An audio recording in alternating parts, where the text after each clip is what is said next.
Right now at 5, Fort Scott firefighters fight a kitchen blaze yesterday afternoon. And we have some warm weather on our way with hazy sunshine and a few clouds this afternoon. I'll have your complete forecast. Plus, authorities in Joplin report a hit and run involving an SUV and a bicycle. The 4 states' most watched news starts now. Good morning, 4 states, and welcome to the KOAM Morning News. The time now is 5 a.m. I'm Caitlin O'Shaughnessy. And I'm meteorologist Sam Lane. And it looks like it's going to be a great day across the area. It's looking like it's going to be a great day. It doesn't feel fall-like at all. No, it doesn't. It feels more like summer, but we're going to see some fall-like temperatures, especially in the morning hours as we go through the forecast. But this morning, we are looking at mostly fair skies, just a little bit of moisture in the atmosphere. We also have a little bit of smoke in the atmosphere as well, coming down from Canada with some of those wildfires, and we'll show you that in just a moment. But first, let's take a look at the bus stop forecast. This morning, we're expecting temperatures around 60 degrees as they head off to school, and then this evening, when they come home, around 87 degrees with mostly sunny skies, so looking pretty good out there. Planning your afternoon, we're expecting a high of 88 degrees today, 83 at lunchtime, 86 at 2 o'clock, and about 87 at 4 p.m. And if we take a look at the allergies, I know a lot of folks have been suffering from the allergies. Most of that has been ragweed. Today it'll be around 10.6 to 11. Tomorrow a little bit of improvement, around 9 on the scale, so that's good news. Here's that smoke plume that we've been talking about. It's stretching up towards the north, but as we go through time, we're going to start to see that smoke disperse a little bit. So today we're going to see a lot of hazy sunshine, but then that should improve as we go towards tomorrow. And looking down the lane, we're going to have the hazy, smoky sunshine today with some showers overnight. That's what's really going to help with the smoke tomorrow. And a dry weekend ahead, and then we have some scattered storms next week. And of course, I'll tell you all about that in just a little bit. Well, one person was killed when a storm hit Delaware County, Oklahoma on Tuesday. Authorities say 73-year-old Judith Connor of rural Afton was apparently electrocuted. Connor was discovered by her roommate lying outside near her car. A preliminary investigation shows live power lines were lying on top of Connor's car, and authorities believe she may have touched her vehicle. And Fort Scott firefighters battled a blaze yesterday afternoon. Fire crews were dispatched to reports of a structure fire on the west side of town shortly after 12 p.m. Fort Scott Fire Department arrived on scene and found heavy smoke coming from the structure. Crews entered through the back entrance of the house and found the kitchen on fire. The fire was quickly and effectively put out before it could spread to the other parts of the home, and the home suffered major smoke damage, but no injuries were reported. And the good news, crews were able to save the dog from the fire. And we have an update on the deadly crash involving 3 motorcycles in Joplin Saturday evening. Initially, Joplin police stated they would be submitting 2 felony murder charges for Goddard. However, the Jasper County Prosecutor's Office decided to only file charges of felony resisting arrest by fleeing and operating a vehicle in a careless manner at this time. During yesterday's arraignment, Judge Hensley set the bail at $25,000 with conditions that Goddard be placed on house arrest with an ankle monitor, and the defendant is not allowed to drive any motor vehicle or motorcycle. Yesterday, 18-year-old Colton Goddard of Welch, Oklahoma, pled not guilty to the charges. He bonded out of the Jasper County Jail and was released. His court date is set for October 31st. Authorities say Goddard and his 20-year-old Taryn Morris of Miami were driving motorcycles at 80 to 100 miles per hour on North Main Street in Joplin Saturday night, fleeing officers. Police say after they abandoned a chase, the two continued speeding away, running multiple red lights. Their motorcycles crashed with another motorcycle driven by 6-year-old Mark McGowan of Miami, Oklahoma, as McGowan was driving out of a convenience store parking lot. Morris and McGowan both died in the crash. And one woman has died from injuries she suffered from a hit-and-run driver while changing a tire in northeast Oklahoma. The collision happened around 9 Labor Day evening, 2 miles east of Grove, Oklahoma. Troopers say 2 women were changing a flat tire when they were struck by a passing vehicle. The suspect vehicle continued westbound and is unknown at this point. One woman, Angela McManus, has since died because of her injuries. The other woman, Chandra Gandert, was transported to a local hospital in guarded condition with multiple injuries. And in Joplin, authorities report a hit and run involving an SUV and a bicycle. It happened around 10:30 yesterday morning near the 1600 block of East 7th Street. Authorities say an eastbound black SUV struck a man on a bicycle, then left the scene. The man suffered non-life-threatening injuries but was taken to an area hospital. The Tut Hill Corporation has entered into an agreement to acquire Eagle Pitcher Technologies. Tut Hill is a privately held business with a 130-year history of industrial manufacturing. Eagle Pitcher designs, develops, and produces mission-critical power systems for the defense of aerospace industry. They have locations in Joplin, Seneca, and Pittsburgh. The transaction is expected to close this year. And that's a look at this morning's top stories and weather in our first 7 minutes. Coming up on the KOAM Morning News, the Nevada Tigers look to keep their hot streak up as they travel to play on the diamond against Seneca. Plus, a drug that helps reverse overdoses will now be available over the counter without a prescription. And it's almost time for the weekend. We'll have what you can expect for your plans with Sam and the Skywatch Weather Center. You're watching the KOAM Morning News. We'll be right back. Welcome back to the KOAM Morning News. The Kansas City Chiefs won Super Bowl 57 approximately 206 days ago in Glendale, Arizona, and now the Chiefs are looking to defend that title as we are only 1 day away from their season opener against the Detroit Lions. No, definitely, man. We all ready to roll. We work so hard, coming in day by day, not knowing what position, whatever coach asks us, I know we're prepared and we're ready to attack it. Obviously very exciting, kicking off the season, first game, home game. There can be a lot of distractions for this game. So really our focus is just on the game. That's our sole focus right now is just preparing to go out there and play the way we play football. All right, the Chiefs released their injury report Wednesday afternoon. There are certainly more questions than answers regarding multiple players' health status heading into week 1. Some notable names on the list for the Chiefs, along with a lot of knee injuries: Richie's James, Legarius Sneed, Kadrius Toney, Tershawn Wharton were all limited in practice earlier this week, while all of those players had a full practice on Wednesday. And of course, the biggest name on the list is Travis Kelce. He did not practice on Wednesday due to his hyperextended knee injury that happened on Tuesday's practice. So the Chiefs have officially listed Kelce as questionable for Thursday's game against Detroit. Speaking of the Chiefs, Red Wednesday comes down to the 4 states as Grongos in Joplin sold 500 Chiefs flags. The event started at 2 p.m. as Chiefs Super Bowl flags were only available on a first-come, first-served basis, and you had to be in person. Each flag was sold for $5 a piece. I love it, going to the game on game days, especially the roar, the sounds you hear, the noise, and you see the players out there telling us to get louder, and it just gives you goosebumps. Got goosebumps now. And the good news is that all the money raised goes to Ronald McDonald House charities. Some local softball happening yesterday afternoon as Nevada travels to Seneca to open the conference season. Seneca's looking for their first win of the year. As for Nevada, they are looking to keep their winning streak going. Big 8 softball matchup between the Seneca Indians and the Nevada Tigers. In the circle for Seneca is Abby Jamros, and she gets the hitter looking with runners on in the first. Then in the second, a swing and a miss. And then the next batter is caught looking for the strikeout. Not only can Jammers pitch, but she can also hit. Seneca trails 2-0 in the first inning, and Jamros gets a good piece of it, but it's a ground rule double. But Nevada is able to get out of the jam, and now it's the Tigers' turn to hit.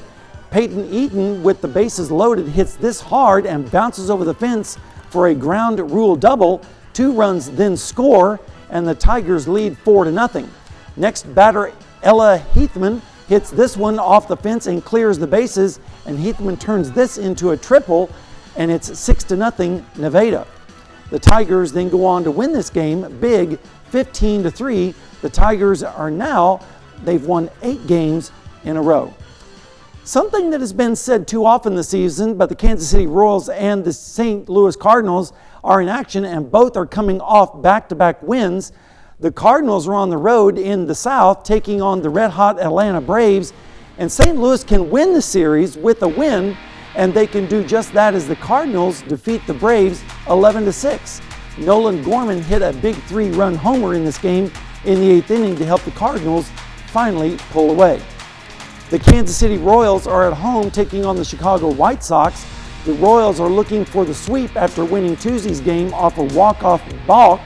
The Royals almost made another comeback, but they fall short yet again as the White Sox beat Kansas City 6-4. However, Nelson Velasquez and Edward Olivares each hit a 2-run homer in that game. Still to come, Mexico decriminalizes abortion across the country. Plus, we're going to have a look at your 7-day forecast when the KOAM Morning News rolls on. All right, welcome back to the KOAM Morning News. A beautiful morning shaping up right now in Seneca, Missouri, at Indigo Sky Casino and Resort. Mostly fair skies. We just have a little bit of haze out there. Right now in Joplin, we're looking at about the same thing, 61 degrees, a calm wind, and it feels like 61. Dew point's up there at 56, so that gives us a pretty high humidity of 83%, and the visibility is down to 6 miles with a little bit of patchy fog out there.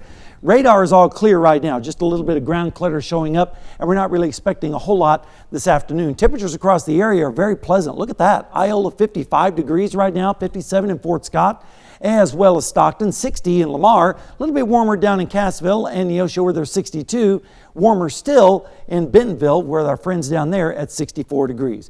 Dew points are in the mid 50s, lower 50s up to the north, and of course on our dew point tracker, that is just refreshing to pleasant out there.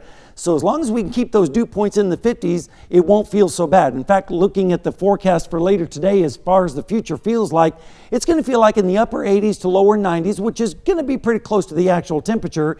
And then tomorrow, about the same. It'll feel like it's in the mid 80s with maybe a few upper 80s out to the west. And then on Saturday, we're going to start to feel like it's in the 70s and 80s across the area. So as long as the humidity stays low, it's not going to be all that bad. Rain chances are going to dramatically increase tonight in the overnight hours and then start to decrease as we go through the morning tomorrow. So at least we have a chance of showers in the area. Here's a look at the forecast. We have this piece of energy up to the north that's going to drive down to the south and east across us into the overnight hours.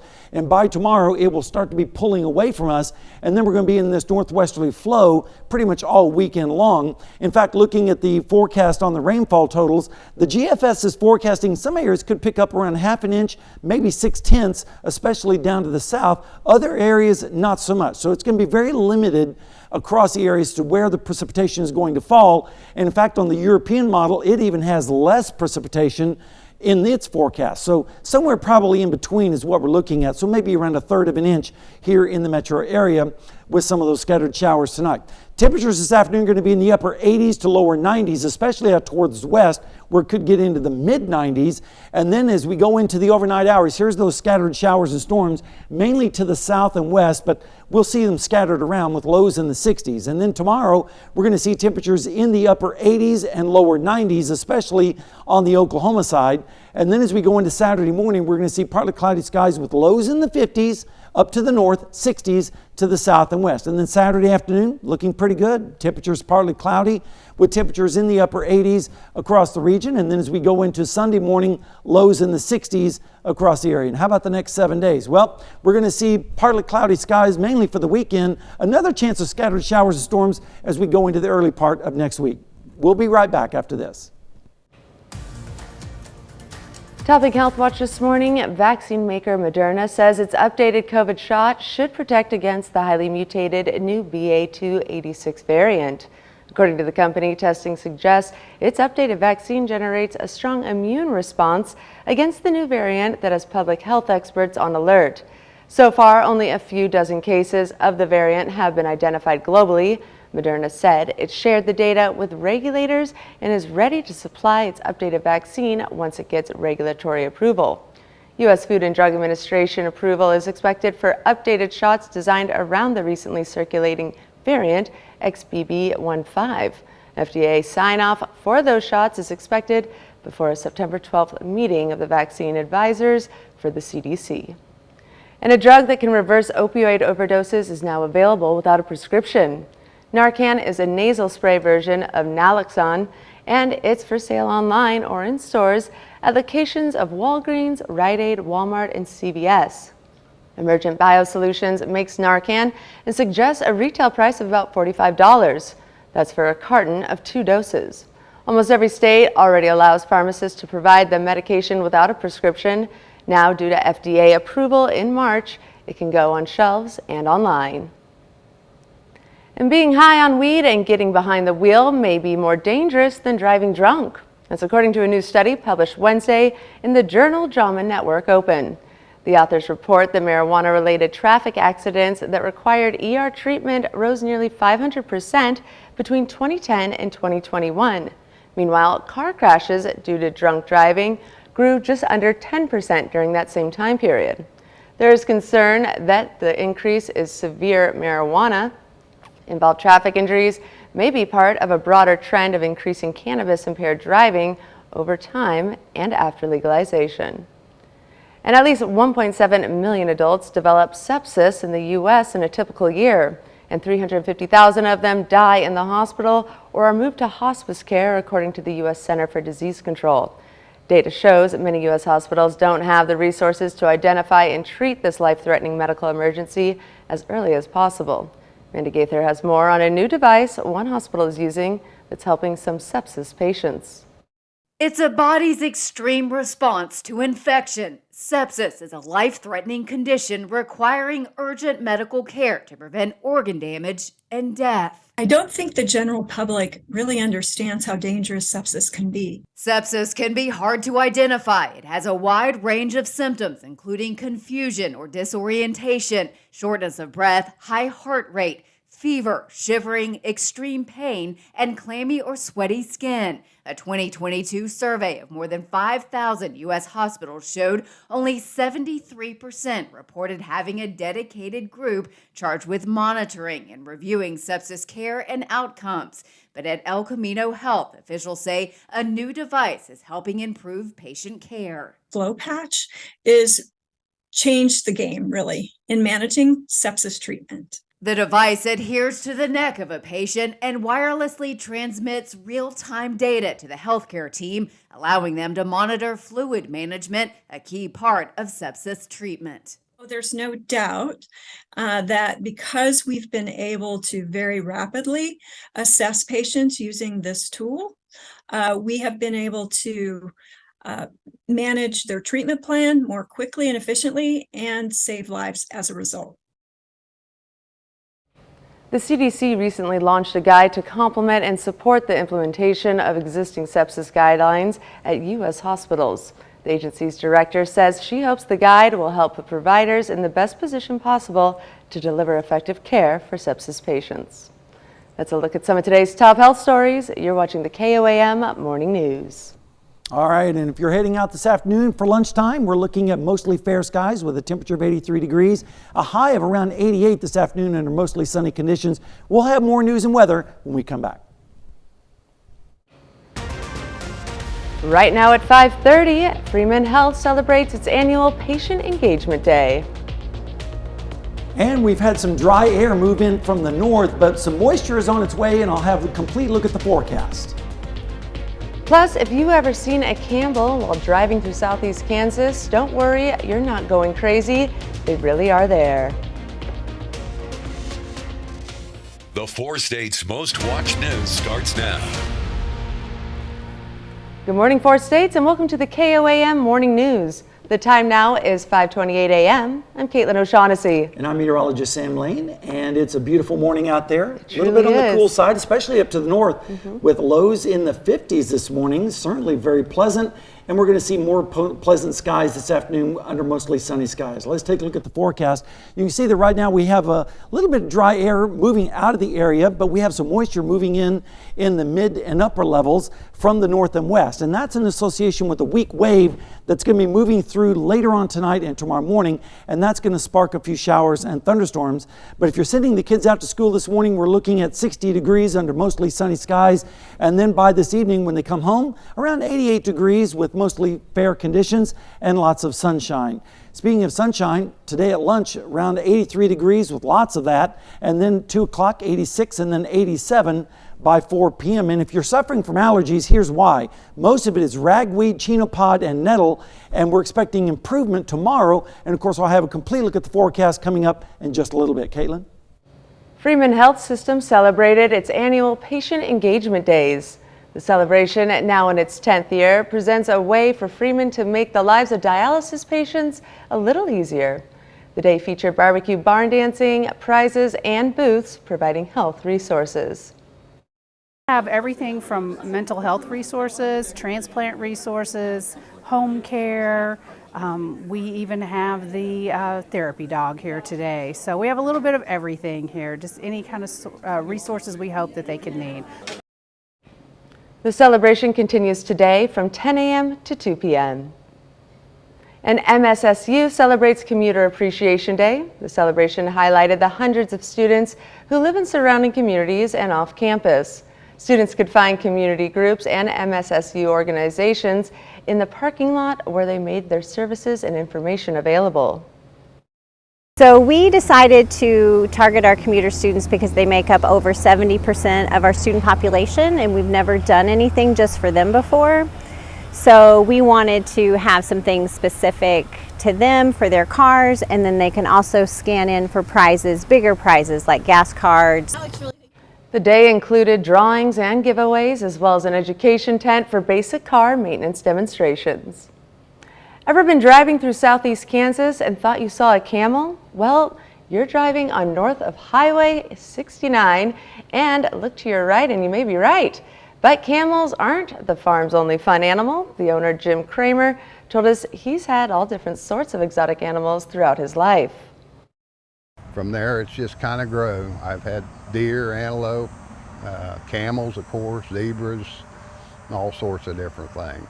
And I haven't figured out which one I like the best, so I just have a lot. You can ask the Kramers to bring the petting zoo out to an event. And the former Joplin Public Library is under new ownership. The old Joplin Library on Main Street has a new owner and they have some big plans. The Creative Learning Alliance bought the old library to build an interactive science center. Their goal is to engage people of all ages with hands-on learning in science, technology, engineering, arts, and math. As Mayor Lawson handed the key over to the Creative Learning Alliance, he said this will benefit the community. We've got a wish list of exhibits, and those are going to come with money, you know, with a price tag attached. So we're working on our capital campaign so that we can make some of those a reality. But everything will be hands-on, everything will be learning, and everything, most importantly, will be fun, because that's the job of childhood, is fun. This building has been here for a number of years now, and we wanted something positive to happen, and today something positive is happening.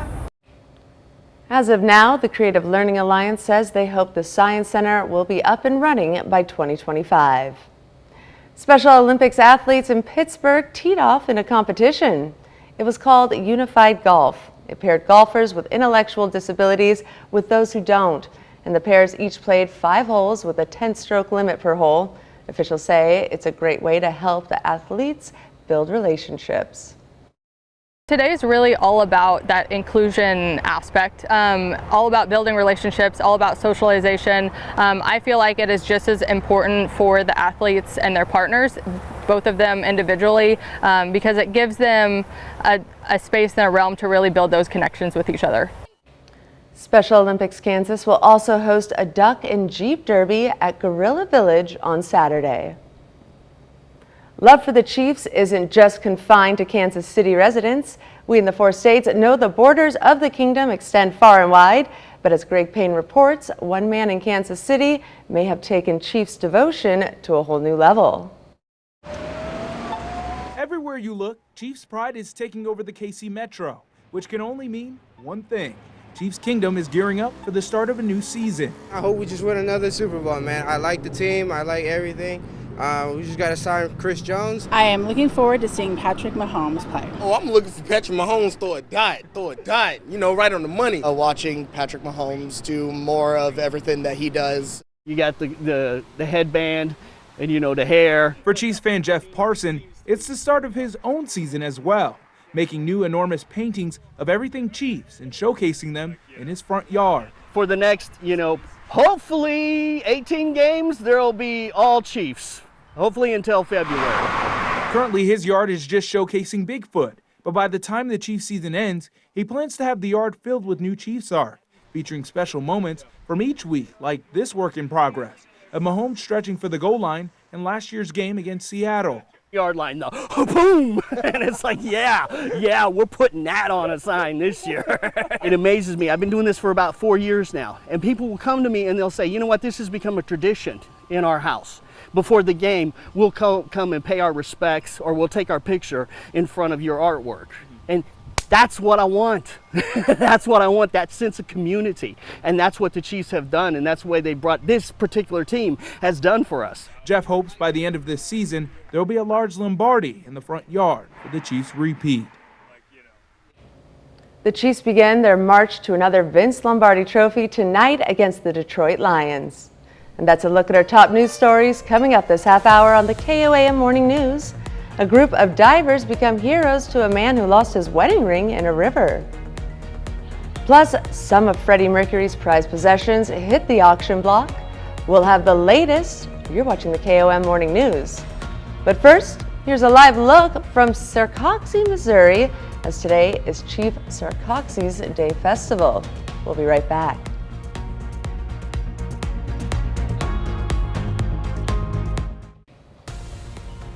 Topping World Watch, a Russian missile strike on a market in eastern Ukraine kills at least 17 on Wednesday. The scene was chaotic after a Russian missile hit an outdoor market just outside of Bakhmut. First responders rushed to apply tourniquets and load the wounded into emergency vehicles. Charred bodies were seen laying near cars engulfed in flames, and the scene one of the more horrific in the conflict in recent memory. Residents say there are no military targets there. It's a peaceful neighborhood near a city center. The attack is one of Russia's deadliest strikes in months. And a deadly Russian strike on an outdoor market in eastern Ukraine killed at least 16 people, punctuating worries in Western nations the war is grinding to a stalemate. Secretary of State Antony Blinken is in Kyiv to allay those concerns and announce an additional $1 billion in aid. Some in Congress, however, are concerned about the seemingly endless spigot of spending. Madeline Rivera has more from Washington. A Russian strike tore through eastern Ukraine, turning a market into a charred site filled with burned cars and crews working to recover bodies. At least 16 people were killed and dozens more hurt. These brutal Russian attacks underscore the importance of continuing to support the people of Ukraine as they defend their territory against unprovoked, unjustified Russian aggression. On Wednesday, Secretary of State Antony Blinken was in Kyiv to deliver that message in person to President Zelensky. We will continue to stand by Ukraine's side, and today we're announcing new assistance totaling more than $1 billion in this common effort. The package includes depleted uranium rounds, which are believed to be highly effective against Russian tanks, able to penetrate their front armor from a distance. We have absolute confidence that the Ukrainians will use them responsibly as they fight to take back their sovereign territory in the east and the north as well. Since the start of the Russian invasion, the U.S. has committed roughly $43.7 billion in weapons aid for Ukraine.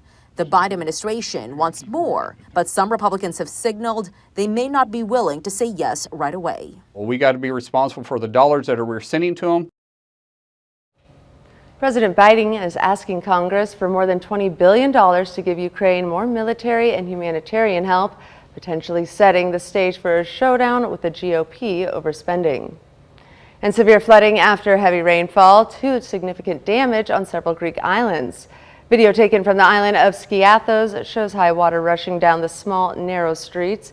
Patios and restaurants are flooded and debris is scattered on sidewalks and docks. Many homes are without electricity and traffic has been banned due to unsafe road conditions. In Volos, at least 2 people are dead and 3 people were reported missing as the rain kept coming down. The severe rainstorms have impacted parts of Greece, Turkey, and Bulgaria, leading to at least 14 deaths so far. And people seeking abortions in states that limit it may soon have another alternative: Mexico. The nation's Supreme Court of Justice ruled to decriminalize the procedure Wednesday. That ruling wipes out Mexico's current ban on abortion, effectively making it legal. 12 states in Mexico had already decriminalized the procedure. The new ruling expands what to this country. It's in line with the trend through much of Latin America that is seeing abortion become legal in more countries there. And on Wednesday, Japan launched a lunar lander and a revolutionary X-ray satellite that will reveal celestial objects in a new light. The XRISM satellite is a joint mission between Japan's space agency, JAXA, and NASA.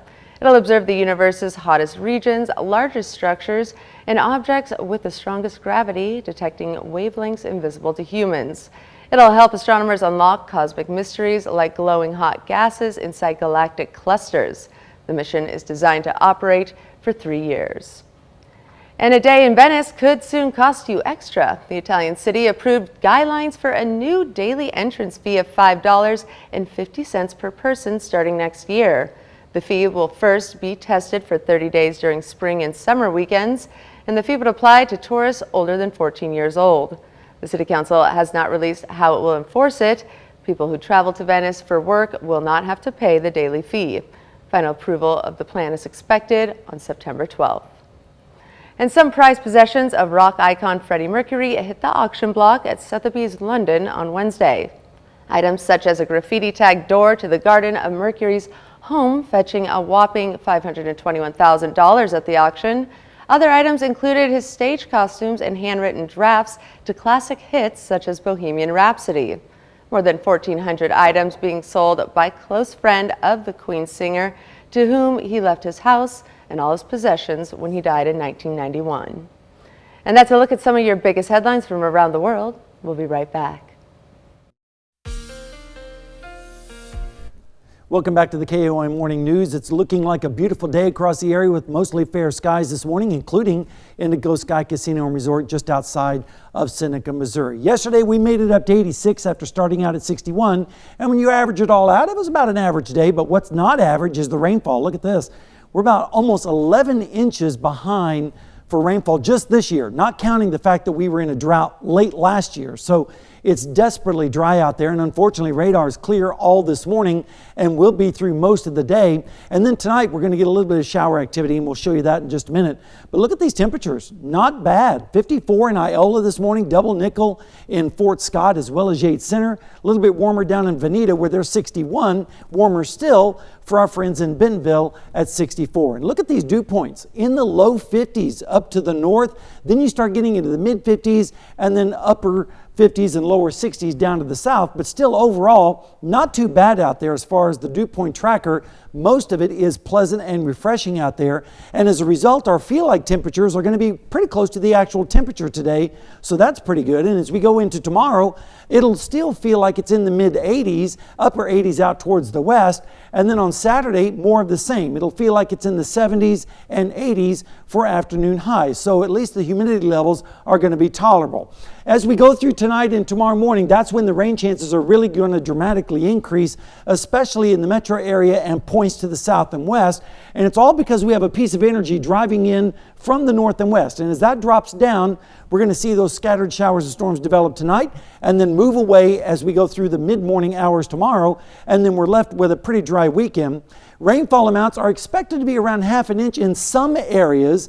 Most areas will probably be around 1/3 to 1/4 of an inch of rainfall. Not expecting a widespread area of rainfall, unfortunately, even though we definitely could use it. In fact, the European model even has hardly a drop with the showers tonight, so it's going to be very widely scattered.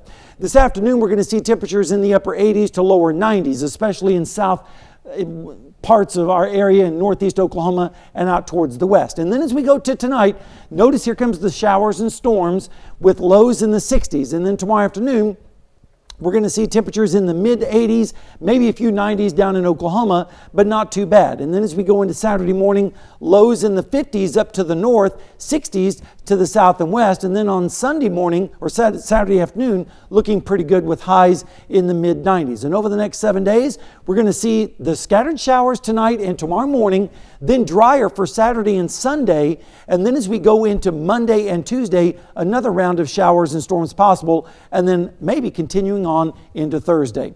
We'll have more news and weather when we come back, but first, right here live from Sarcoxie, Missouri. Today it's Chief Sarcoxie Days. We'll be right back.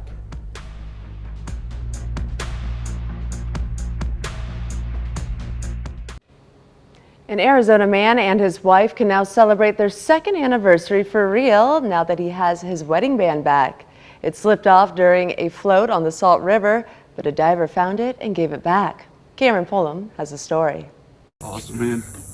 I really appreciate this, man. Overwhelmed with gratitude. I love you guys. Of course. Yeah, thanks so much. Lou Whitney couldn't help but get emotional when thanking the diver who miraculously reunited him with his lost wedding band on Tuesday. As soon as I hit the water, my ring popped off immediately. Lou says a little over a week ago, while floating the Salt River alongside his wife, kids, and extended family, his $4,000 wedding ring slipped off his finger while jumping into the water. I was absolutely devastated.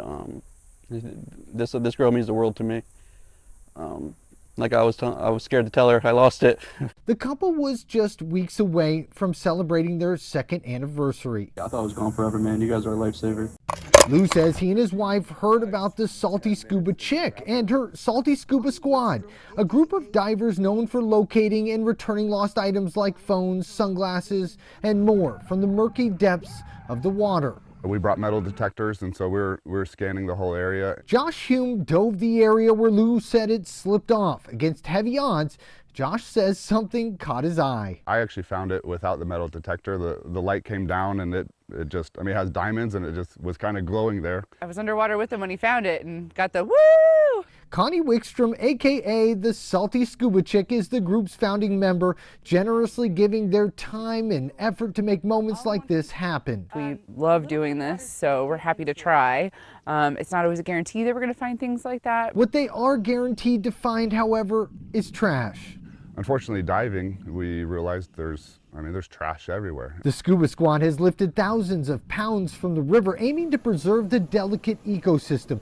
This Saturday, they joined forces with Natural Restorations, inviting the community to race down the river and collect at least one bag of trash along the way. For me, I think we all get to enjoy it, so it's all of our responsibility to take care of it. Giving Scuba Squad a better view to find and return our lost treasures. All right, well, as a rule of thumb or rule of ring finger, always take off your wedding rings before you go floating. I just went to the Elk River and I took mine off to make sure that I was not in that predicament. We'll be right back after these messages. A 7-year-old girl got a pretty big birthday present when she found a nearly 3-carat diamond. It happened at Crater of Diamonds State Park in Arkansas. The park is well known for being a place where visitors can find diamonds. Of course, most don't. But Aspen Brown happened to catch a glimpse of a pea-sized brown diamond near the park's fence line. Park officials say it was probably unearthed when a contractor dug a trench in August to help manage erosion in the park's 37-acre diamond search area.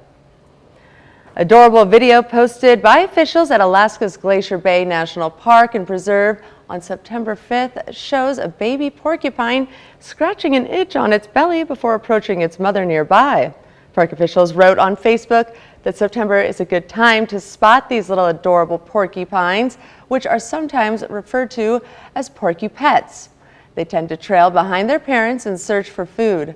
Porcupets only weigh about 1 to 2 pounds at birth, and officials say they would not recommend using a quill as a belly scratcher. And the San Antonio Zoo in Texas announced the remarkable birth of a rare endangered okapi calf on September 2nd, sharing video of the small creature with its mother. The precious calf was born to first-time parents Ludumi and Epila. Video shows the calf and his mother interacting behind the scenes on September 4th. The zoo described an okapi birth as a remarkable event. In as little as 30 minutes, okapi calves can stand on their own, showcasing their natural adaptability and resilience. All right, we're looking at highs this afternoon in the upper 80s and lower 90s. especially in western parts of our viewing area in southeast Kansas and northeastern Oklahoma. Then watch what happens as we go through the overnight hours. We have some scattered showers and storms developing across the area with lows in the mid-60s. Especially the best chance of those showers and storms will be down to the south and northeastern Oklahoma. And then as we go into tomorrow afternoon, we're looking at mostly fair skies with highs in the mid-80s and some lower 90s out towards the west, so a little bit cooler. And then as we go into Saturday morning, we'll see lows in the 50s and 60s, 50s to the north and east and 60s to the south and west. And then Saturday afternoon looking pretty good as well with highs in the 80s once again across the area. And if we take a look at the next 7 days, we're expecting another chance of scattered showers and storms coming into our forecast as we go into the early part of next week. And I guess my computer's decided to freeze up a little bit, but basically we're looking at a dry weekend with temperatures in the 80s. And then as we start the early part of next week, another chance of scattered showers and storms on Monday and Tuesday with highs in the 70s and lows in the 50s. And then it looks like that continues all of next week. We'll be back with more right after this.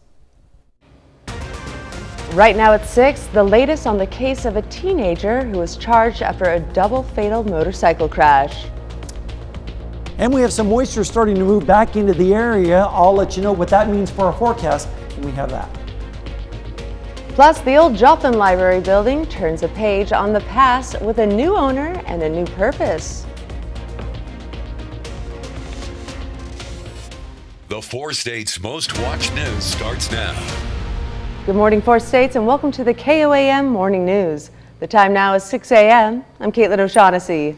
And I'm meteorologist Sam Lane, and it looks like a great day across the area. It absolutely does. Absolutely, for late summer, certainly. And we have some moisture on the way as well. And we could use a little bit of moisture because we are definitely in a dry pattern and have been for quite some time. In fact, we're in a drought situation, but we do have some moisture starting to move in from the north and west this afternoon. We also have some smoke, believe it or not, moving in from Canada with some of the wildfires. And as we go through time, that's going to start to dissipate just a little bit, especially with the showers tonight and tomorrow morning. But today there's going to be lots of hazy sunshine out there because of the smoke. Not going to interfere with your bus stop forecast though. Mostly sunny skies with a temperature of around 60 degrees as the kiddos head off to school. And then when they come home this evening, we're going to be seeing temperatures in the upper 80s with mostly fair skies. Again, a little bit of hazy sunshine. So if you're planning your afternoon, around lunchtime, 83 degrees, and then 86 at 2 o'clock, and then 87 by 4 p.m. this afternoon with mostly fair skies. And looking down the lane, we had that hazy, smoky sunshine today with some showers overnight, a dry weekend, and some more storms next week. And I'll have all the details in just a little bit. Thanks, Sam. Well, one person was killed when Tuesday night's storm hit Delaware County, Oklahoma. Authorities say 73-year-old Judith Connor of rural Afton was apparently electrocuted. Connor was discovered by her roommate lying outside near her car. A preliminary investigation shows a live power line was lying on top of Connor's car, and authorities believe she may have touched her vehicle. Fort Scott firefighters battled a blaze yesterday afternoon. Fire crews were dispatched to reports of a structure fire on the west side of town shortly after 12 p.m. Fort Scott Fire Department arrived on scene and found heavy smoke coming from the structure. Crews entered through the back entrance of the house and found the kitchen on fire. The fire was quickly and effectively put out before it could spread to other parts of the home. The home suffered major smoke damage, but no injuries were reported. And the good news, crews were able to save the dog from the fire. And we have an update on the deadly crash involving 3 motorcyclists in Joplin Saturday evening. Initially, Joplin police stated they would be submitting 2 felony murder charges for 18-year-old Colton Goddard of Welch, Oklahoma. However, the Jasper County Prosecutor's Office decided to only file charges of felony resisting arrest by fleeing and operating a vehicle in a careless manner at this time. During yesterday's arraignment, Judge Hensley set the bail at $25,000 with conditions that Goddard be placed on house arrest with an ankle monitor and that the defendant is not allowed to drive any motor vehicle or motorcycle. Colton Goddard pled not guilty to the charges. He bonded out of Jasper County Jail and was released. His court date is set for October 31st. This all stems from Saturday's deadly crash where Goddard and 20-year-old Taran Morris of Miami were driving motorcycles at 80 to 100 miles per hour on North Main Street. Police say even after they abandoned a chase, the two continued speeding away, running multiple red lights. Their motorcycles crashed with another motorcycle driven by 6-year-old Mark McGowan of Miami, as McGowan was driving out of a convenience store parking lot. Morris and McGowan both died in the crash. And one woman has died from injuries she suffered from a hit-and-run driver while changing a tire in northeast Oklahoma. The collision happened around 9 Labor Day evening, 2 miles east of Grove, Oklahoma. Troopers say 2 women were changing a flat tire when they were struck by a passing vehicle. The suspect vehicle continued westbound and is unknown at this time. One woman, Angela McCamus, has since died from her injuries. The other woman, Chandra Gandert, was transported to a local hospital in guarded condition with multiple injuries. And in Joplin, authorities report a hit and run involving an SUV and a bicycle. It happened around 10:30 yesterday morning near the 1600 block of East 7th Street. Authorities say an eastbound black SUV struck a man on a bicycle, then left the scene. The man suffered non-life-threatening injuries, but was taken to an area hospital. And to be the first to see breaking news, weather, and sports, download the KOAM News app. It's available free of charge in the Apple App Store and the Google Play Store. Just search for the KOAM News app. Well, the Joplin Library on Main Street has a new owner, and they have some big plans. KOAM's Amber Jenkins has more. The Creative Learning Alliance sees a future in the empty old library. They hope this empty space will soon become a space of learning and fun. Those are going to come with money, with a price tag attached. So we're working on our capital campaign so that we can make some of those a reality. But everything will be hands-on. Everything will be learning, and everything, most importantly, will be fun, because that's the job of childhood, is fun. As the new owners, the Creative Learning Alliance plans to build an interactive science center. Once built, they're expecting to attract more than 80,000 curious minds. It is right in the heart of downtown Joplin. It's got high visibility. It's a big open space, so we can build our science center the way we want it within these walls without having to do as much as you might have to in a building with more walls than this. This building has been here for a number of years now, and we wanted something positive to happen, and today, something positive is happening. Multiple organizations were interested in buying and remodeling the old library, but most negotiations fell through. Now, with the new ownership under the Creative Learning Alliance, that's a burden off of the taxpayer. Reporting in Joplin, Amber Jenkins, KOAM News. As of now, the Creative Alliance says they hope the Science Center will be running by 2025, but it depends on donations and grants. And that's a look at this morning's top stories and weather in our first 7 minutes. Coming up on the KOAM Morning News. The summer's record-breaking temperatures are showing no signs of letting up, just as students head back to the classroom. Plus, why attorneys in Hawaii are asking a judge to expand a lawsuit against Hawaiian Electric. And Sam Lane returns with another look at your Thursday forecast. You're watching the KOAM Morning News. We'll be right back, but first, here's a live look from Sarcoxie, Missouri, as today is Chief Sarcoxie Days Festival.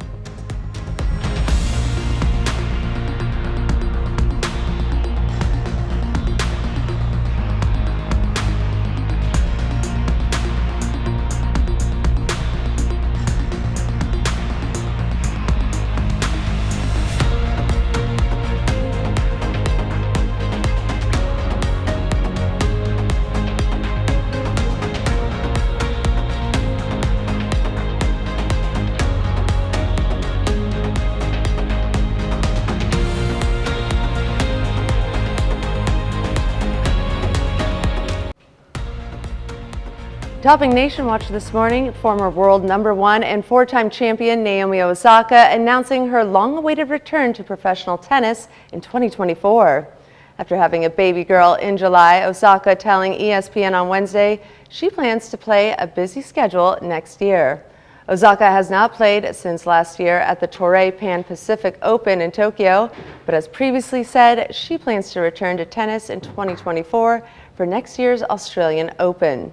The 25-year-old was asked if her break from tennis has made her miss it, which she responded, definitely. And he's already won 7 Super Bowls, but now Tom Brady has a new job at Delta Airlines. Delta announced Wednesday that Brady will be a strategic advisor to the airline. The former NFL star will work on internal employee training for the airline's more than 90,000 employees and appear in external advertising campaigns. Brady isn't the first celebrity to take on this kind of role. BlackBerry hired Alicia Keys as creative director in 2013, which only lasted a year, and Polaroid hired Lady Gaga as creative director, but that ended a couple years. And in 2019, Adidas signed Beyoncé as a creative partner, and that partnership ended this year. And there won't be any oil drilling in Alaska Arctic National Wildlife Refuge anytime soon. Energy exploration in the area has been a political hot potato for decades. A 2017 tax bill passed by Republicans during the Trump administration opened a small portion of it for drilling. That never actually took place, and Interior Secretary Deb Haaland suspended leases to do so in 2021. Now, the Biden administration says it will cancel 7 open oil and gas leases. Since the 2017 law requires some land in the Arctic National Wildlife Refuge to be leased, a new leasing sale must commence before the end of next year. Those leases will likely come with tighter environmental provisions. Attorneys in Hawaii are asking a judge to expand a lawsuit against Hawaiian Electric, the company accused of causing the devastating Lahaina wildfire last month. The group wants the lawsuit to include telecommunications companies such as Charter Communications and telephone company Hawaiian Telecom, along with private and public landowners. The amended lawsuit also says some landholders were negligent for allowing highly flammable vegetation on their properties, contributing to the rapid spread of the fire. As of Wednesday night, none of the named defendants had yet filed a response to the lawsuit in court. Millions of Americans from California to Maine are now under heat alerts or advisories. This summer's record-breaking temperatures are showing no signs of letting up, just as students head back to the classroom. CBS News' Jared Hill has more from New York. A scorching late summer heat wave is taking a toll on schools nationwide. Luke was coming home sweaty. He was telling us it was hot. Hugh Barrett says his 5-year-old son Luke spent his first couple of days of kindergarten without air conditioning. Now the school in Washington, D.C. has fans and window units. He says it's cooler, but still very noisy. They say to bring water, but doesn't really do much. The heat headed Massachusetts 8th grader Liam McDonald a 4-day weekend. Schools there cancel classes for the rest of the week. It's good for the kids. The circumstances, it's hard to concentrate, and they're hot, they're getting sick. The heat has prompted schools in at least 9 states to close or let kids out early this week. In Jacksonville Beach, Florida, the heat is blamed for the death of a 2-year-old girl found in a parked vehicle outside of a church. This is a great tragedy. It affects everybody. When we fight, we win! Airport workers in Phoenix have filed an OSHA complaint demanding safe work conditions after this summer's brutal heat wave. I often feel like I'm going to faint, and I've caught myself briefly dipping in and out of consciousness while working on the airplanes. And after Phoenix saw a record-breaking 31 straight days of highs at 110 degrees or above this summer, temperatures are again expected to climb back to that level this weekend. Jared Hill, CBS News. This week, the United Nations said the world experienced its hottest summer on record this year. The Secretary General has warned that a climate breakdown has begun. That's a look at some of today's top national stories. Now, here's Sam Lane with a look at your forecast. All right, thank you very much, Caitlin. It's been a beautiful morning out there, increasing moisture though, and that's going to continue through the afternoon and evening, and some showers and storms will be developing later on tonight. We're also going to be dealing with hazy sunshine today because of the smokes from the wildfire up in Canada will start to move across the area, but as the precipitation begins late tonight and tomorrow morning, that should take care of that. In a much better way. Your afternoon, we're looking at temperatures in the 80s, 83 at lunchtime, 86 at 2 o'clock, 87 at 4 o'clock, and the UV index today is going to be on the high side, 8 on the scale, so make sure that you're taking plenty of precautions out there, 20 to 25 minutes of burn time, hat, sunglasses, and of course sunscreen. Find the shade and limit your time outdoors. Also, the allergies are really bad, most of that being ragweed and chenopod. Now stay with us because we have Chef Anthony coming up in the KOAM kitchen when we come back, so stay tuned. Welcome back to the KOAM Morning News. Joining us in studio today is Chef Anthony, and we're making lovers pasta. Yes. And tell us what makes it lovers pasta. This is a dish that I reserve to fix for important dates when I really want to impress. Okay. I got this, I changed it a little bit, but I got this from one of my favorite movies, Chef. Jon Favreau makes this for Scarlett Johansson. Interesting. Okay. So if it's good enough for Scarlett Johansson, it should be good enough for us. Oh yes, but we kick it up a notch because the best aphrodisiac is spice, so yes, we have it. But we're going to start with all of our prep work this morning. We have diced jalapenos, sweet peppers, serranos, peppadews, and lots of minced garlic, butter, grated Parmesan cheese. Now it has to be grated Parmesan cheese. Most other the ground stuff that you get in the jar has cornstarch in it. Yeah. And that'll thicken up as soon as you put it in. Then we're going to use crushed red pepper, coarse ground black pepper, and olive oil. Okay. And of course an onion, which most people don't like cutting an onion because it makes them cry. Mm-hmm. I'm going to show you how to do it so you don't cry. Hey, I would love that. So we're going to start with cutting off the flower end. Okay. Leaving the root. And then we're going to cut right through the middle of the root. We're only going to need 1/2 of the onion, and then you can peel it really simply, right like so, and leave it all attached at the back end of the onion. Okay. Okay, it gives you a nice little thing to hold on to. Now we're going to take our knife, and we're going to look down on top of our onion, and we're going to decide how thick pieces we want, and we're going to start cutting down, but we're not cutting through the back of it so it all stays together. All right. All right, so all those little juices and everything else that make you cry are staying sealed up, because after every cut, you are closing the onion back up. And do you need a special knife for this? Nope, use a sharp knife. This is just a traditional chef's knife. And then we're going to make one cut into the middle, and then right down, deciding how big we want our pieces to be. I can't believe it. Look, Ma, no tears. Exactly, no tears at all. And you can go right around it, getting as much of it as you want, but at the very end, it's all right there. That is efficient. Efficient, Chef. quick, easy to do. And we're going to add all of this stuff into our nice hot skillet in our next segment. But we're going to talk about your selection of peppers. When you decide what kind you want to use, make sure and cut them into nice thin ribbon pieces, just about like so. And then your minced garlic, you need to have probably 1.5 tablespoons of minced garlic. I left our peppadews because they're sweet and a little spicy. Left them in quarters because then it adds a little more character and body to our pasta. I love that. Well, join us for the part 2 of Lovers Pasta. We'll be right back. Welcome back to the KOAM Morning News. We're looking at a beautiful morning shaping up across the area, including Seneca, Missouri. At Indigo Sky Casino and Resort, we just have a few clouds out there this morning. Yesterday, we made it up to 86 after starting out at 60 degrees. The averages are 85 and 63, so we were a little bit below normal. We're also way below normal on the rainfall. Look at that, almost 10 3/4 of an inch so far just this year, not counting the fact that we were already behind at the end of last year. Radar is clear this morning. We just have a little bit of ground clutter out there, but at least we have temperatures that are very pleasant this morning. 55, a pretty popular number, especially up to the north in Yates Center, Iola, Fort Scott, Chanute.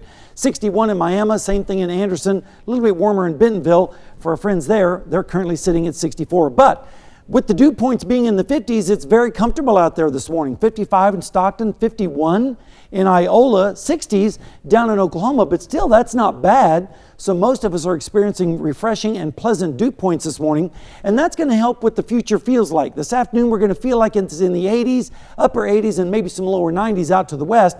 And then as we go into tomorrow, temperatures are going to feel like they're in the 80s, upper 80s out to the west, and then Saturday feeling like in the 70s and lower 80s. So at least we have that to look forward to. Rainfall amounts are expected to be increasing dramatically as we go into the overnight hours. Most of the shower and storm activity will be while most folks are sleeping, and that's because we have this piece of energy that's going to be dropping in from the north and west as we go into tonight. and tomorrow morning. Then that system sails on through, and then we're left with mostly fair skies for the weekend. Rainfall amounts are not expected to be all that generous. We definitely need some more rainfall, but most areas will probably get around maybe a quarter to maybe a third of an inch in some of the heavier showers tonight. And then on the European model, it's even forecasting less in the way of precipitation. So hopefully we'll get some, but we're going to probably have to wait till next week before we have a much significant chance. Temperatures in the upper 80s and lower 90s this afternoon with light variable winds. Then tonight, here comes the showers and the storms, especially to the south and west, with lows in the 60s. And then tomorrow afternoon, partly cloudy with highs in the 80s and a few 90s sprinkled in as well. And then as we go into Saturday morning, we're going to see lows in the 50s, especially to the north and east, 60s to the south and west. And then as we go into Saturday afternoon, not too bad, partly cloudy with highs in the mid to upper 80s. And then as we go into Sunday morning, lows in the 60s across the area. And over the next 7 days, we're going to see the chance of showers tonight and tomorrow morning, drier for the weekend, then another chance of showers and storms on Monday and Tuesday of next week. But look at that, highs only in the 70s, maybe more showers on Thursday morning, and then drier towards next weekend. Of course, we're going to have more on that in a little bit, but now let's go over to Caitlin with this morning's Health Watch. All right, thanks, Sam. Well, popular type 2 diabetes drugs like Wegovy and Ozempic may help in treating type 1 diabetes as well. In a small study, 7 out of 10 newly diagnosed patients given a semaglutide required little or no mealtime insulin within 6 months. Researchers from the University at Buffalo say it's the most dramatic change in treating type 1 diabetes since the discovery of insulin in 1921. But stress a larger study is needed over a longer period of time. Scientists at the National Cancer Institute say they developed a new method that may help detect a type of cervical cancer often missed by pap smears. The test ultimately identifies genetic changes in tissue samples, which could lead to early diagnosis. Researchers say using this test once every 3 to 5 years could not only flag more women for early treatment, but also address disparities in cancer screenings. And combining ibuprofen with birth control may put women at risk of developing blood clots. That's according to a large Danish study published by the BMJ. Researchers stress the possibility is quite low, but say given the widespread use of both types of drugs, women should be advised of the potential side effects. And that's a look at some of today's top health stories. We'll be right back. Right now at 6:30, Freeman Health System hosts an event aimed at making dialysis treatments easier for patients. And it's been dry for a couple of days, but we have some moisture increasing in the atmosphere. I'll let you know what that means in your forecast. Plus, Special Olympics athletes in Pittsburgh teed off in a competition. The 4 states' most watched news starts now. Good morning, 4 states, and welcome to the KOAM Morning News. The time now is 6:30 a.m. I'm Caitlin O'Shaughnessy. And I'm meteorologist Sam Lane, and it's a beautiful morning out there so far with temperatures feeling very comfortable, almost fall-like, with readings in the 50s. And we're going to see temperatures rising this afternoon. You can see on the satellite view, water vapor loop showing moisture is starting to increase from the north and west. And that's all part of a little wave of energy that's going to be dropping down tonight and tomorrow morning. That's going to introduce a chance of scattered showers and storms. But first we have to get through the smoky haze today from all the wildfires in Canada. As we go through the afternoon, that's going to start to dissipate a little bit. And then as we see the showers and storms tomorrow morning, we're going to see that help out a little bit as well. So let's take a look at your planning your afternoon. 88 degrees this afternoon for your afternoon high. 83 at lunchtime, a beautiful day to be enjoying that. 86 this afternoon at 2 o'clock and 87 at 4 p.m. The UV index, it's going to be on the high side, but at least it's a little better. 8 on the scale, which is about 20 to 25 minutes of burn time. So make sure you are going to be taking the precautions if you're going to be out for a long period of time. If you're going to be outside also, you might want to take a box of Kleenex because the ragweed's going to be very bad today. A little bit of improvement tomorrow, again, because of those scattered showers. And of course, I'll have all the details spat out in your forecast in just a little bit. The Tat Hill Corporation has entered into an agreement to acquire Eagle Pitcher Technologies. Tat Hill is a privately held business with a 130-year history of industrial manufacturing. Eagle Pitcher designs, develops, and produces mission-critical power systems for the defense and aerospace industry. They have locations in Joplin, Seneca, and Pittsburgh.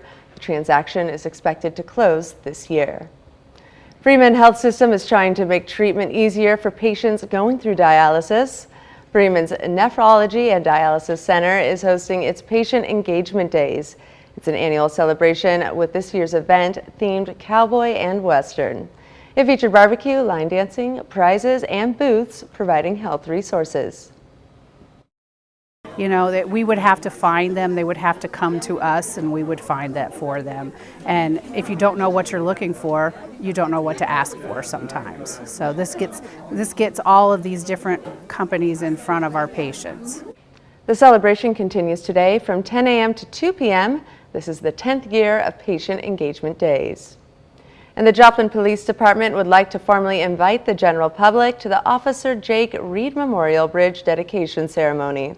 The ceremony will be held on Tuesday, September 12th at 4:30 p.m. and will be held on the west side of 20th Street Bridge. On March 8th last year, Officer Jake Reed fell in line of duty after attempting to arrest a suspect who was involved in a disturbance and attempted theft near 4th and Geneva Ave. During the struggle, Officer Reed suffered gunshot wounds and was unable to survive his injuries.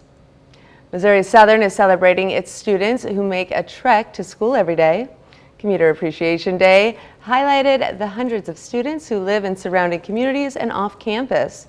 Community groups and student organizations set up in the parking lot to show their appreciation and share services available to commuters. I hope that they realize that we appreciate them, that we're glad they're here, and we want them to keep coming back. The day included drawings and giveaways, as well as an education tent for basic car maintenance demonstrations. And ever been driving through southeast Kansas and thought you saw a camel? Well, if you're driving north on Highway 69 and look to your right, you may be right. But camels aren't the farm's only fun animal. The owner, Jim Kramer, told us he's had all different sorts of exotic animals throughout his life.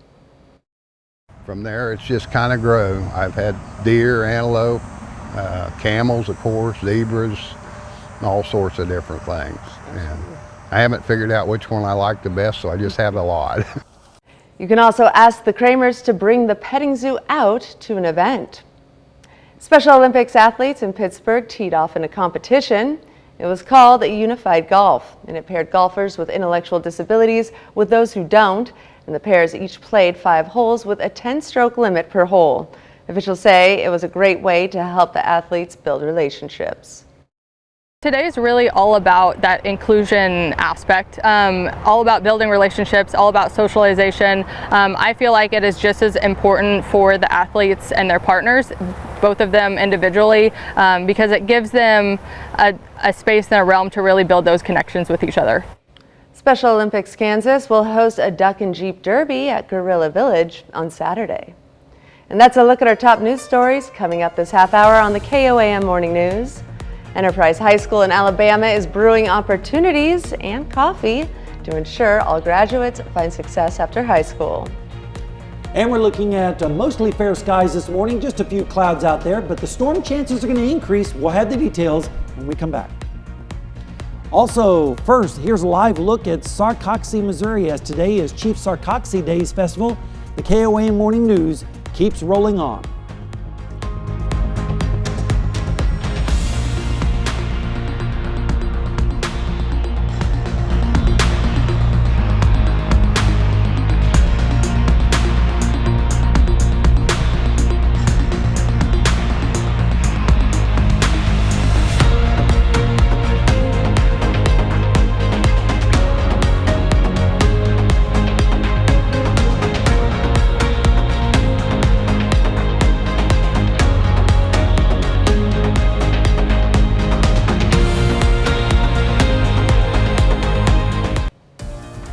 In Consumer Watch this morning, would you relocate to find a cheaper home or apartment? According to a new study, more remote and hybrid workers are willing to pack up and move to a new area or increase their commute distance.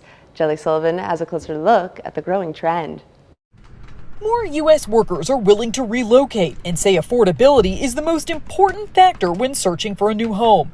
According to a Fannie Mae study, 22% of remote and hybrid office workers surveyed in the first quarter of this year say they're willing to pack up, even if it means moving to a new metro or regional area or increasing their commute to the office. Why wouldn't you move here? The cost of living is low. We've got great lakes and waters. We have beautiful seasons. The falls are incredible. Good sports teams. Fannie Mae's researchers say it's a trend that's been on the rise since 2021 among all age and income groups. But they say young workers between the ages of 18 to 34 are significantly more willing to relocate or commute a further distance from work than their older coworkers. With 30% of young workers saying they're willing to move further away, that's up significantly from 18% back in 2021. If they have really good high-speed internet, they're getting a flood of people coming in. It's a trend that's been playing out in the Lansing, Michigan area, with rent and home prices and mortgages at historic levels nationwide. The mayor of Lansing says some rural spots have noticed a surge in new residents and demand for new housing and restaurants. They're coming from all over the place. They're coming from the suburbs back into the city. They're coming from outside because of affordability. For Consumer Watch, I'm Jen Sullivan. Today, President Biden heads to India for this weekend's G20 summit, a meeting of the world's 19 biggest economies and the European Union. Leaders are expected to discuss a range of issues, including the World Bank, Russia's war on Ukraine, and combating climate change. This comes a day after the Biden administration said it canceled several remaining oil and gas drilling leases in Alaska's Arctic National Wildlife Refuge out of concern over the environmental impacts. Alaska's Republican governor has threatened to sue. And the clock is ticking on new contracts between the United Auto Workers and the big three U.S. automakers. Tuesday, the head of the union said members will strike as soon as next week if an agreement is not reached. A strike could lead to higher vehicle prices, and the UAW is expected to make a counteroffer to Ford, which had put a 9% wage increase on the table, while representatives of General Motors are also meeting with union negotiators today. And WeWork says it's in the process of renegotiating all of its leases. The flexible workspace company says it plans to stay in most of its locations, but will let go of unfit and underperforming ones. WeWork has hundreds of offices globally, though the company warned last month of losses and declining memberships. Enterprise High School in Alabama is brewing opportunities and coffee to ensure that all graduates find success after high school. Coffee Cats is a class that teaches students with special needs about customer service and hard work.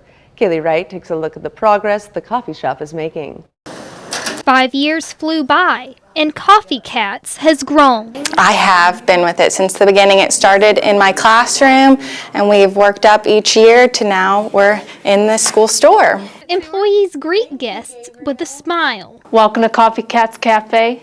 And learn what it means to be on a team. I know it's hard to work hard, and it's not that easy in enterprise, but I know all of us can work together as a group, even though all of us doesn't get on the same page.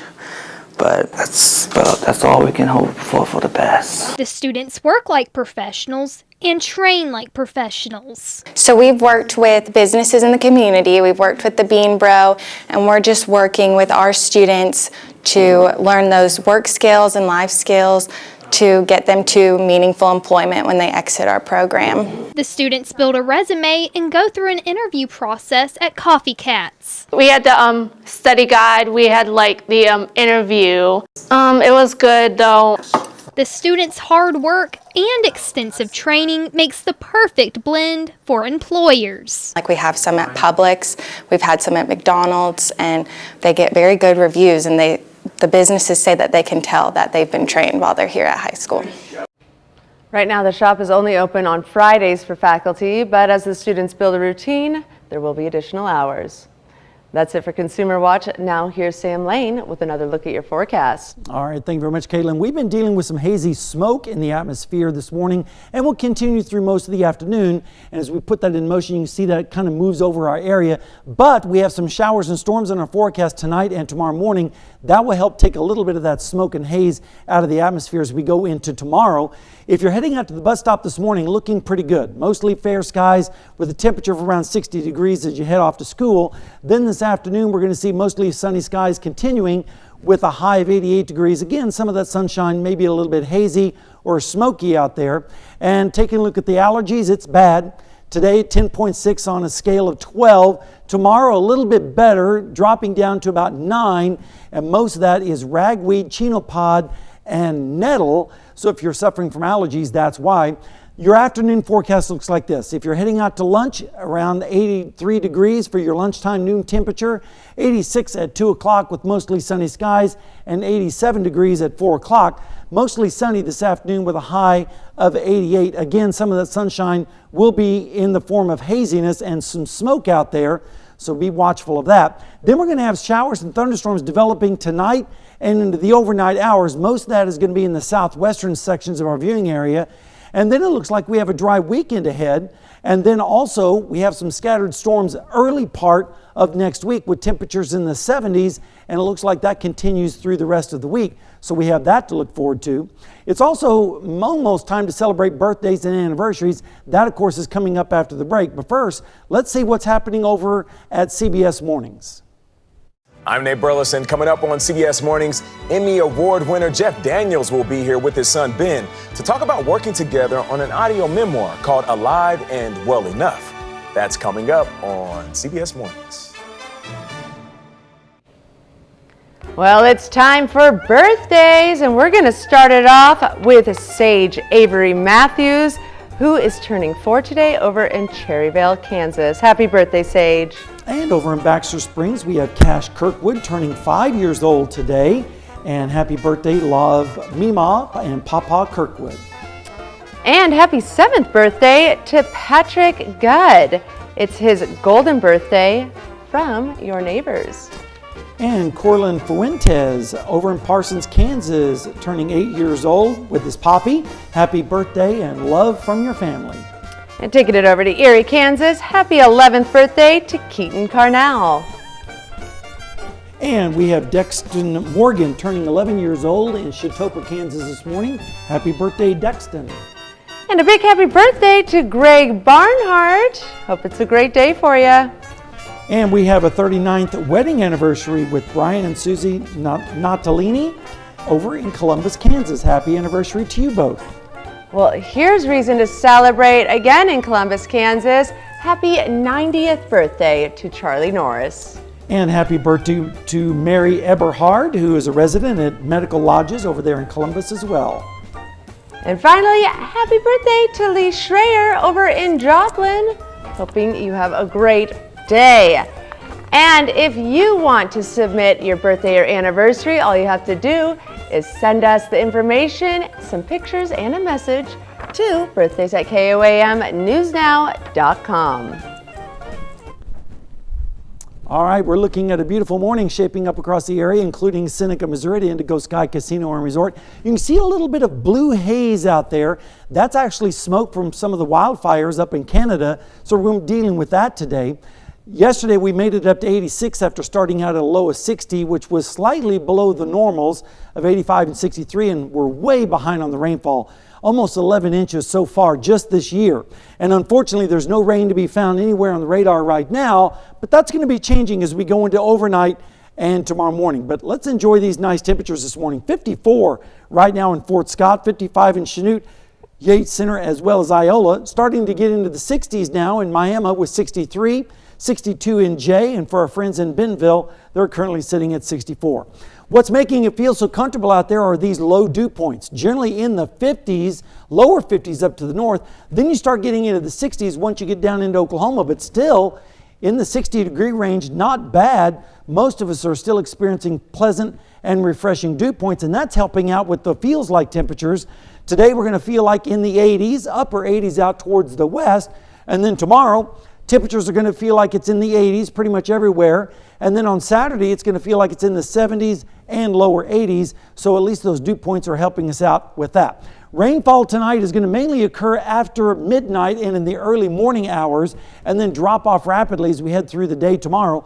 It's all because we have this upper level low that's going to be dropping in from the north and west tonight, and as it skirts by, that's when we're going to see the showers and storms across our area. Then as we head towards weekend, drier conditions move back in. But with the rain tonight and tomorrow morning, some areas could pick up maybe 1/4 of an inch, maybe 1/3 in some isolated spots, especially further south you go, the heavier the amounts. And on the European model, it's even forecasting lesser amounts of precipitation. So hopefully this won't verify, and hopefully some folks will get some decent rainfall tonight. Temperatures this afternoon in the upper 80s to lower 90s, not too bad. And then as we go into tonight, here comes the scattered showers and storms with lows in the 60s. And then as we take a look at the next 7 days, we're going to be looking at those showers tonight and tomorrow morning, 20% coverage, 86 tomorrow afternoon. Then as we head into the weekend, temperatures in the mid 80s. And then Monday and Tuesday, isolated thunderstorms scattered on Monday, then becoming more isolated on Tuesday with highs in the 70s. And then we dry out for Wednesday, and then maybe some more showers on Thursday morning with a high of 80. And then as we head towards the latter part of next week and the early part of next weekend, temperatures still remaining in the upper 70s and lower 80s. But check out these lows in the 50s. So fall is not that far away. Of course, when we have, we're coming up on the morning news, we're going to be switching over to Fox 14. Don't call him a dirty rat. Just this guy's promoting the Big Apple in a very creative way. Here's a check of today's top headlines, the news you need to know before you head out the door. Fort Scott firefighters battled a blaze yesterday afternoon. Fire crews were dispatched to reports of a structure fire on the west side of town shortly after 12 p.m. Fort Scott Fire Department arrived on scene and found heavy smoke coming from the structure. Crews entered through the back entrance of the house and found the kitchen on fire. The fire was quickly and effectively put out before it could spread to other parts of the home. The home suffered major smoke damage, but no injuries were reported. One person was killed when the storm hit Delaware County, Oklahoma. Authorities say 73-year-old Judith Connor of rural Afton was apparently electrocuted. Connor was discovered by her roommate lying outside near her car. A preliminary investigation shows a live power line was lying on top of Connor's car, and authorities believe she may have touched her vehicle. The former Joplin Public Library is under new ownership. The old Joplin Library on Main Street has a new owner, and they have some big plans. The Creative Learning Alliance bought the old library to build an interactive science center. Their goal is to engage people of all ages with hands-on learning in science, technology, engineering, and math. As Mayor Lawson handed the key over to the Creative Learning Alliance, he said this will benefit the community. And that's a check of today's top headlines, the news you need to know before you head out the door. All right, we are looking at mostly fair skies today. A little bit of smoky, hazy sunshine with temperatures in the upper 80s and lower 90s, especially out towards the west, with Howard checking in with 93 this afternoon. Then tonight, scattered showers and storms developing across the area, especially the southern sections, with lows in the 60s. And then as we go into the next 7 days, we're looking at those showers tomorrow morning, and then Friday afternoon, 86, and then a little bit cooler for Saturday and Sunday with a high of 85. And then as we go into Monday and Tuesday of next week, temperatures are going to be in the 70s with scattered showers and storms, especially on Monday. And then if we extend that out, it looks like it's going to be staying in the upper 70s to lower 80s with lows in the 50s next week. So, you know, fall is not that far away. No, we're getting close on it. We're getting I'm looking closer. forward to that. That's right. Well, coming up today at noon, we're making pull-apart salad bread in the Mr. Food Test kitchen. And your morning news continues, of course, on KOAM with CBS This Mornings. Coming up on CBS Mornings, meet the Navy SEAL who showed incredible perseverance to compete in the Invictus Games, the international competition created, of course, by Prince Harry. All right, or you can switch on over with us on Fox 14, where your only local morning news continues. This morning, Chef Anthony comes back into the studio to finish his lover's pasta. Plus, we have Michael Scavazzo joining us in the studio to talk about the Mapleton Homecoming event happening this weekend. But that's going to wrap it up for now. Of course, we'll see you back here tomorrow morning at 5 a.m. And we'll see you right back here today at noon.